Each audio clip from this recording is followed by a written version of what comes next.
एक जोरदार ताली बजा दीजिए यार, इसके लिए समझता है? अरे समझते हो यार तुम हमको, ये तो हम मान गए हैं। क्या यार, बैठो आराम से बैठो ना, उनके बुलाने पर हम आए हैं। हमने पहले ही बोल दिया आखिरी गाना वो भी बाबू भैया के लिए, इसके बाद हम विदा लेंगे, ठीक है ना?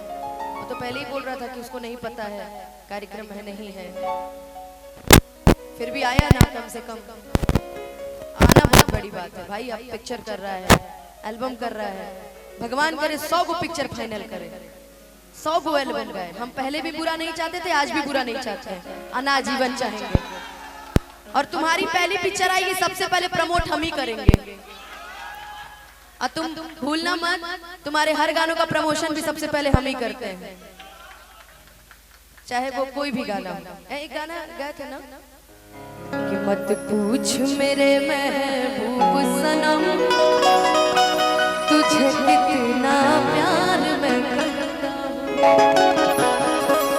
गानों को भी सबसे पहले प्रमोट हम ही करते हैं भाई साहब, क्या करिएगा कि समझे न पानीता हर गली राधा गिरु बाबा के जाल में धरा गई नी दादा कि समझे न पानीता हर गली राधा गिरु बाबा के जाल में धरा गई नी दादा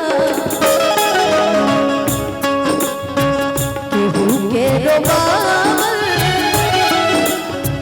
बहुत बात नहीं,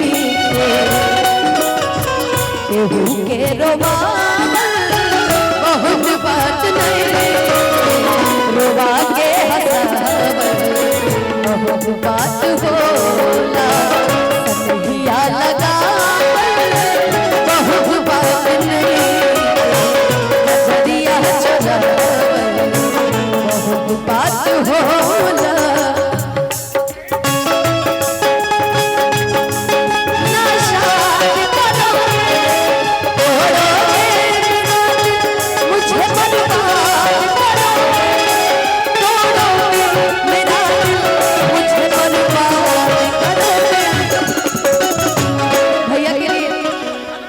लेकिन उनके लिए ये गाना नहीं है, ये गाना दीपक भैया के लिए है कि दिल फिर भी तुम्हें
उमरिया के लोग नजरिया से होला, उमरिया के लोग नजरिया से होला।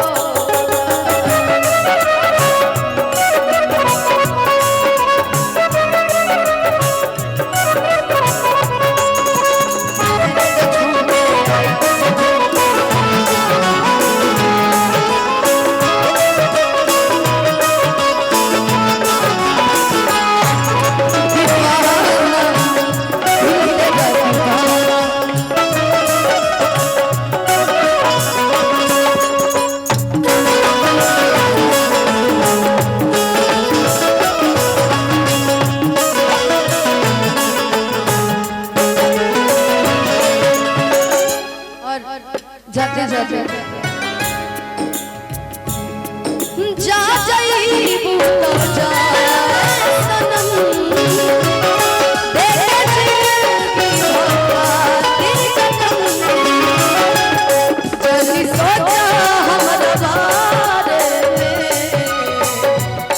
तोहरा खातिर हमारे माइल ना रहे ई प्यार कल है परसों के कायल ना रहे भुला गइलू ऐसे जैसे भागिल ना रहे ई प्यार कल है परसों के कायल ना रहे भुला गइलू ऐसे जैसे भागिल ना रहे ई प्यार कल है परसों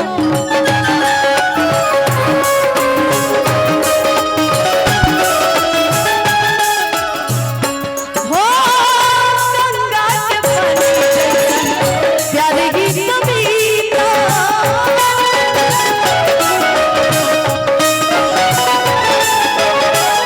तोहरा से कइल बनी जाने दिल पपीता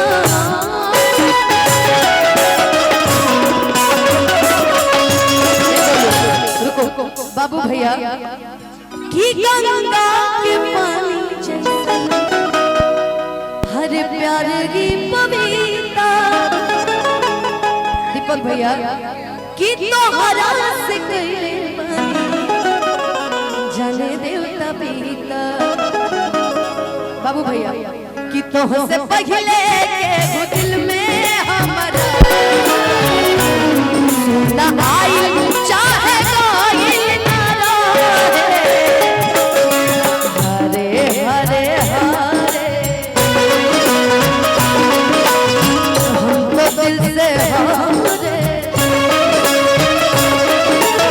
हरे हरे हरे हमको दिल से हरे प्यार कल है परसों के कायल ना रहे